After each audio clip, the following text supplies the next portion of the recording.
This Tussah Silk is almost the exact colour that I really wished my hair was when I was growing up.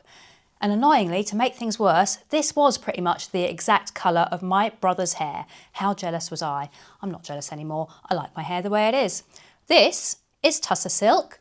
I am Anne. This is a Sussex Handmade soap company, and we also own the Sussex Handmade Soap Company, which is a small bath and body business based in the southeast of the UK. And today we are going to be adding Tussah Silk to our soap recipe. Now, a couple of things about Tussah Silk. The first is that it is not classed as a vegan ingredient. It's also very fine. It's floating around everywhere. It's on my chin. It's made me itch. It's very fine, but mainly it is not classed as a vegan ingredient because it is harvested from the cocoons of the silk moth. Now, there are a couple of versions of Tussah Silk. The one that we want to use is called Peace Silk, or I can't say it.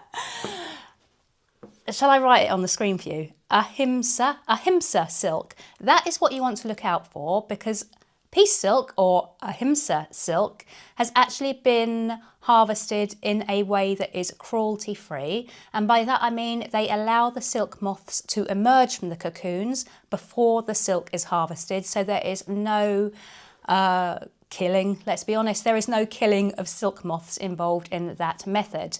You can also harvest Tussah Silk in a more cruel way, which does involve harm to the silk moths. I'm not going to go into huge detail on it here, but that is something to bear in mind. So do look for Peace Silk or Ahimsa Silk. Now, it is relatively difficult to find this Tussah Silk in the UK, or at least I found it relatively difficult.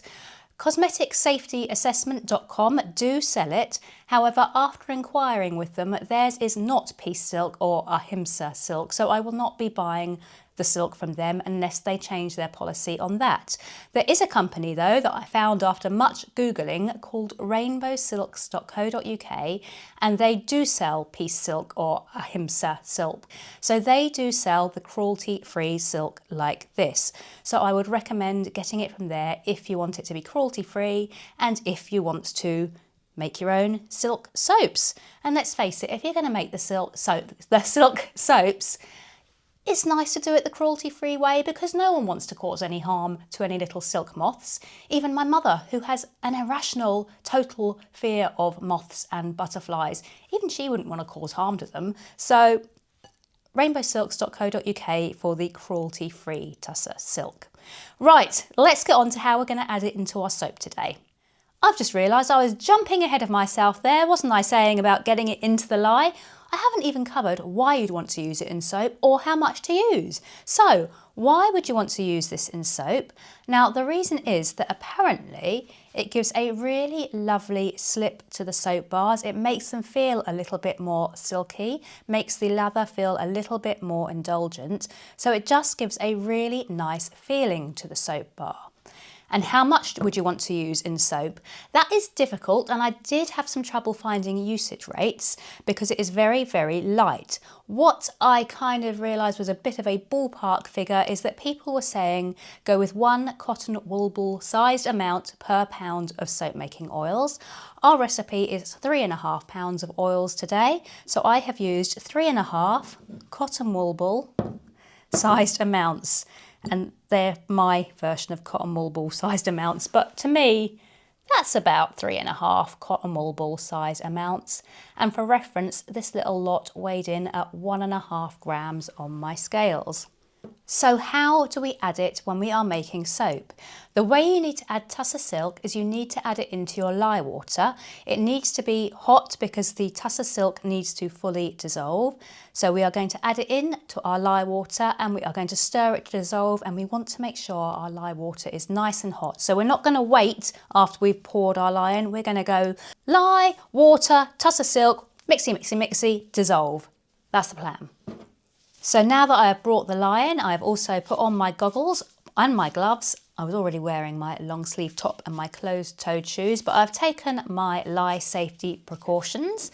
I'm going to add our lye into our water, and the quantities that we are using will be in the description for this video today. Carefully going in with our lye.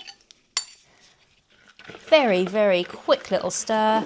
And now I'm going in with all of this lovely Tussah Silk, just dropping the fibres straight down into the lye water. And now I'm just going to stir until they are as dissolved as they possibly can be, which may take a little while. It does take a while for these fibres to dissolve, and that's why you need the lye water to be proper hot, because otherwise they won't dissolve. I'll be back once we have dissolved these a little bit. So we're about 2 minutes into stirring our lye mix now, and if you take a look in my jug, you'll see how we are starting to dissolve. In fact, we're doing a pretty good job of dissolving all of that big clumpy lumpiness that we had to start with has gone. There are still some fine particles left in there, so it's going to need more stirring. And I'll give you an update again once it has fully dissolved. And so another couple of minutes in, and if you look inside my jug now, you will see that all of that silk does now appear to have dissolved. So all we're going to do now is wait for our lye water to cool down. So I'm going to take it over to my sink, place it into a pan of cold water and just allow it to cool down. So my lye has cooled to 109.8 degrees Fahrenheit. My oils are at 109 as well, so that is ideal. Now we are going to get the lye water down into the oils. Today I am going to strain it through a sieve, just in case there are any little bits of silk fibres that are a bit thick. We don't want big clumps in our soap. I don't think there is, but you never know. So going through my sieve, carefully down into my oils. And I didn't show you me melting my solid oils today or adding the liquid oils. We do that in a lot of our other videos. So I thought for today, it didn't really need to be shown. And I'm just gonna press as much through to get that lye water in. And as you can see, there is just a small amount of fibre left in the sieve. So nothing really to speak of there. Tiny little couple of strands there, but everything else was nicely dissolved. And now I'm just going to use our stick blender to bring our oils and lye solution to a light to medium trace. I think I'm going to go light medium today. We're not adding in any essential oils or any colours today, purely because I just want to actually test how the silk performs in soap. I don't want it to be influenced. Perhaps if we added clays, that might influence the feel of the soap.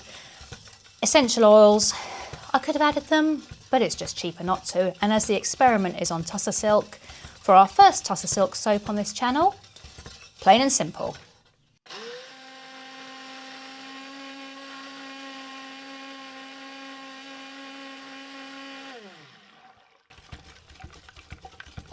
So I've brought the soap batter to a nice medium trace. As you can see in the pan now, it is a nice creamy consistency.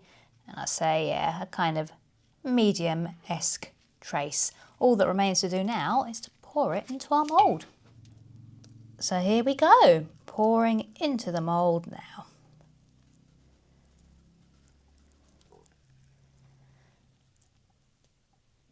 And we're not going to bother texturing the top or doing anything else to this soap. I just want to highlight the Tussah Silk really today. The bit I hate, the last bit of the scraping, because this pan gets really heavy to hold with one hand. Or maybe I'm just a weakling. But it's certainly fiddly getting the last few scrapings out. And let's give our mould a little shake from side to side. And a tap down to release any air bubbles. And that's it. We'll come back tomorrow, we'll chop it up and we'll see how it's looking. See you then. So just over 24 hours later and we are back with a beautiful creamy white silk loaf. And it does look incredibly white. It also feels pretty firm today, so cutting could be fun. What I'm going to do is actually just use a potato peeler to bevel the side edges, and when we've cut it we'll bevel the rest, purely because if we are just making a thing out of the soap, we want to make the soap the star of the show, it hasn't got any fancy swirls or whatnot, I thought it might just be nice to make the edges look pretty. So there we go. Simple as that. Now we will chop it up. So now I am going to try and cut it because it is so firm and I'm high up. I might even need to move it onto a lower surface so I can put more weight on it from above. But we'll see how it goes. Oh, do you know what? We're getting through it okay, I think. Ooh! Use those muscles, Anne.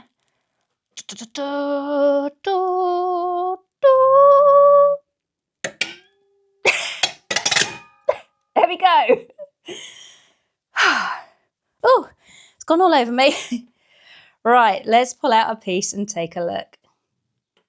So here we have one very creamy white bar with the Tussah Silk added. And I don't know if it was the addition of the Tussah Silk that was making it feel a little bit harder to cut than normal, or just the fact that I've left it ever so marginally longer than usual to cut. But it's looking good. Let me show you how I am going to bevel the edges. So we did the two side ones before we cut the loaf. All I'm going to do now is take the potato peeler and just go along the other edges, the top, along the sides, like so, and the other sides, and along the bottom. And I just think that when you can be bothered to do this, which for me isn't very often at all, it does actually just give quite a nice finish to the soap. As I said, I don't do this with my regular soaps that we sell because it would just be one extra step. But because we're only doing a handful of these, I thought we'd do it to make it look pretty. So here we have one silk soap. And now what we need to do is wait 4 to 6 weeks for it to cure, and then we're going to do a lather test to see if we can feel any difference between my regular soaps without silk and the addition of the silk in this one. And thanks to the magic of video and editing, 4 weeks has now passed, our soap is now cured, and we are going to test it and see how it reacts. See if we get a silkier lather, see if we get a bubblier lather. I'm hoping so. The soap itself has retained a beautiful creamy white colour. Very happy with how it's looking. Looks like a beautiful bar. I have got here a bowl of warm water to act as my sink. I have got my soap. I'm going to go in with my soap, lather up my hands and see if I can notice any difference. Ooh, that's some ASMR. Soap squelching. And I've got to say, initially, it does actually feel silkier on my skin.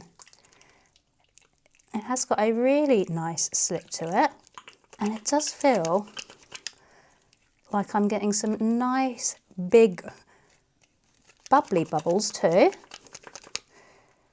Yeah, that is a lovely creamy bubbly lather, and it does actually feel incredibly silky on my skin actually. If anything, it's actually created more of a silk feeling than I was expecting it to, because sometimes with additives you do wonder if they're more for label appeal, but in this instance I think I can feel a difference. I'm loving that lather.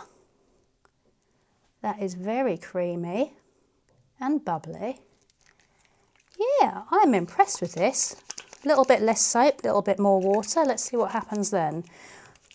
Will it change from creamy to bubbly if we use less soap? Sometimes that happens. Yeah, seems to be. I'm actually very impressed with that. I really like the feel of that. And you can probably tell from my face and my reaction that I wasn't expecting it to feel that different, but it does. So hands all dried off now, and I have to say, I'm actually really impressed with that. I really liked the feeling of that, and I could definitely feel a difference too. So if it's something you've been wondering about trying or not, and wondering if it does make any difference, definitely give it a go. If you enjoy the idea of using silk soaps and using Tussah Silk in your soap, then why not have a look over on our Patreon, where we are currently running a free month to our top tier. I will put the link in the description, and we are doing 4 bonus videos, and I'm mentioning it now because one of those bonus videos is a Tussah Silk soap where we've paired it with clay and we've done a swirl as well. So if you like the look of this one, go over to our Patreon, sign up for free, no card details or whatnot. You will just get a free month, and that will enable you to actually watch our Tussah Silk with clay video as well. Yeah, that works really nicely. Happy with that. Let us know what you think. Leave a comment. Let us know if you have used silk and what you think it brings to your soaps. Leave us a like. If you enjoy the video, then please do hit subscribe to our channel. Have a little wander around and see what else we do, because there is an awful lot of soap making videos for you guys to choose from. As I said, you can also join us on Patreon if you wish to. The same goes for Buy Me a Coffee. You can join us as a member on Buy Me a Coffee, or if you don't want to join us but you just want to say cheers for the video, you can just buy us a one-off coffee, and we very much appreciate everybody that does. Until next time, have a lovely day, and we will see you again for something else soon. Bye for now.